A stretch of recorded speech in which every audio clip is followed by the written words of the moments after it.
Chapter 16. Korah, son of Izhar, the son of Kohath, the son of Levi, and certain Reubenites, Dathan and Abiram, sons of Eliab, and On, son of Peleth, became insolent and rose up against Moses.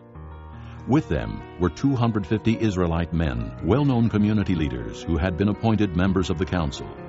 They came as a group to oppose Moses and Aaron, and said to them, "You have gone too far.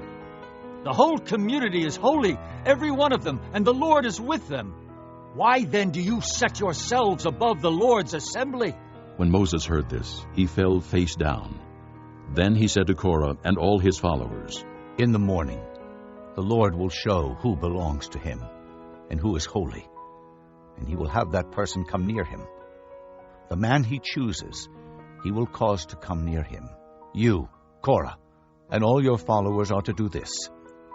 Take censers, and tomorrow put fire and incense in them before the Lord. The man the Lord chooses will be the one who is holy. You Levites have gone too far." Moses also said to Korah, "Now listen, you Levites. Isn't it enough for you that the God of Israel has separated you from the rest of the Israelite community and brought you near himself to do the work at the Lord's tabernacle and to stand before the community and minister to them? He has brought you and all your fellow Levites near himself, but now you are trying to get the priesthood too. It is against the Lord that you and all your followers have banded together.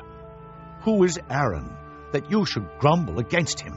Then Moses summoned Dathan and Abiram, the sons of Eliab. But they said, "We will not come.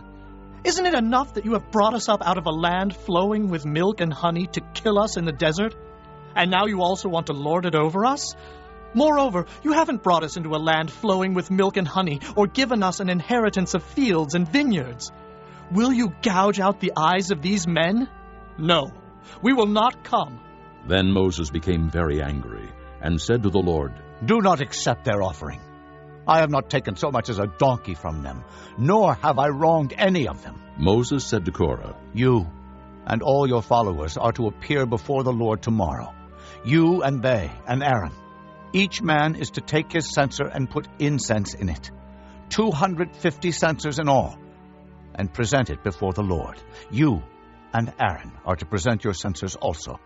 So each man took his censer, put fire and incense in it, and stood with Moses and Aaron at the entrance to the tent of meeting. When Korah had gathered all his followers in opposition to them at the entrance to the tent of meeting, the glory of the Lord appeared to the entire assembly. The Lord said to Moses and Aaron, "Separate yourselves from this assembly, so I can put an end to them at once." But Moses and Aaron fell face down and cried out, "O God, God of the spirits of all mankind, will you be angry with the entire assembly when only one man sins?" Then the Lord said to Moses, "Say to the assembly, move away from the tents of Korah, Dathan, and Abiram." Moses got up and went to Dathan and Abiram, and the elders of Israel followed him. He warned the assembly, "Move back from the tents of these wicked men. Do not touch anything belonging to them, or you will be swept away because of all their sins." So they moved away from the tents of Korah, Dathan, and Abiram. Dathan and Abiram had come out and were standing with their wives, children, and little ones at the entrances to their tents.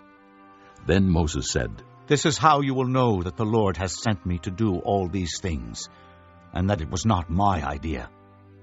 If these men die a natural death and experience only what usually happens to men, then the Lord has not sent me.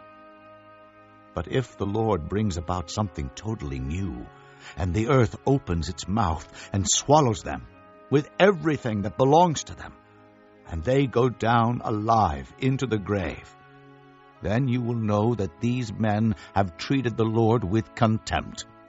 As soon as he finished saying all this, the ground under them split apart, and the earth opened its mouth and swallowed them with their households and all Korah's men and all their possessions. They went down alive into the grave with everything they owned. The earth closed over them, and they perished and were gone from the community. At their cries, all the Israelites around them fled, shouting, "The earth is going to swallow us too!" And fire came out from the Lord and consumed the 250 men who were offering the incense.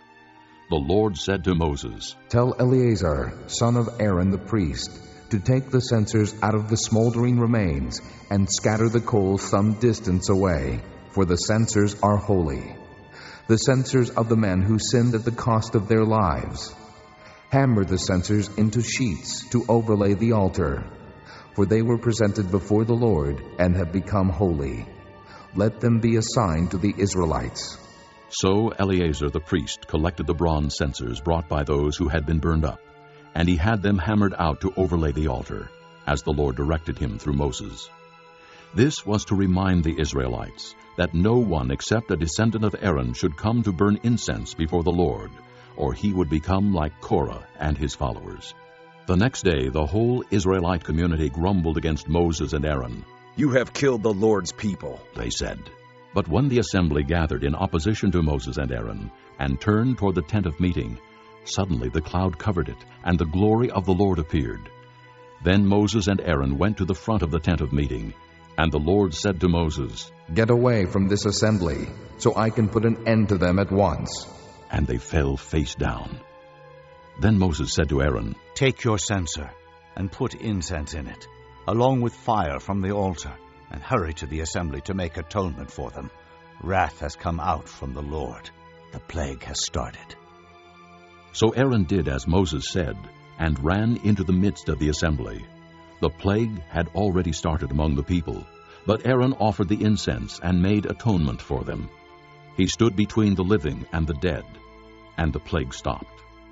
But 14,700 people died from the plague, in addition to those who had died because of Korah.